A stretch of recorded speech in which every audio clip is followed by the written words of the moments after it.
Hello， 大家好，我叫 Daniel， 咁我係澳門新濠影匯 W 酒店嘅人力資源部總監。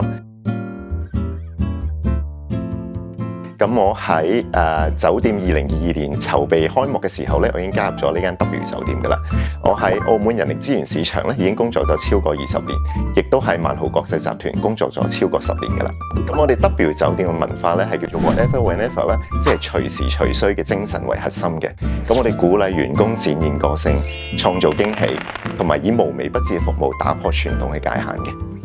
咁我哋提倡多元啦、包容啦同埋創新，俾我哋每位員工咧都可以喺充滿能量同埋創意嘅工作環境之下發揮所長嘅。咁亦都可以俾佢哋同我哋嘅賓客建立聯繫。咁 W 唔單止係一個工作嘅場所啦，更加係一個激發靈感、開拓視界嘅舞台。咁我哋每位英才喺新入職嘅時候咧，都會接受我哋人力資源部嘅迎新會培訓啦，同埋一啲隨時隨需嘅培訓嘅。咁確保佢哋喺客人面前咧，佢哋係有足夠嘅酒店知識啦，同埋一啲服務意識嘅。咁除咗一啲基礎培訓之外咧，我哋針對一啲管理崗位嘅英才咧，亦都提供咗一啲管理嘅培訓嘅。咁等佢哋可以掌握多啲管理嘅技巧，協助酒店嘅營運。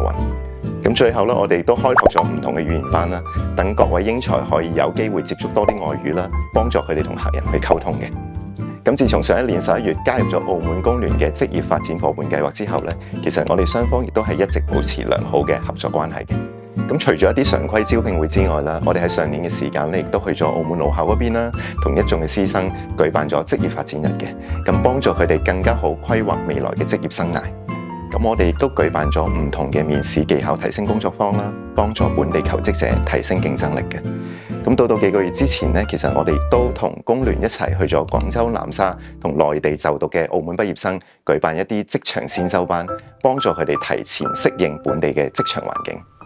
咁我哋嚟緊亦都期待同澳門工聯咧有更加多唔同嘅合作啦，繼續深耕本地嘅勞動市場，培養更加多酒店嘅明日之星。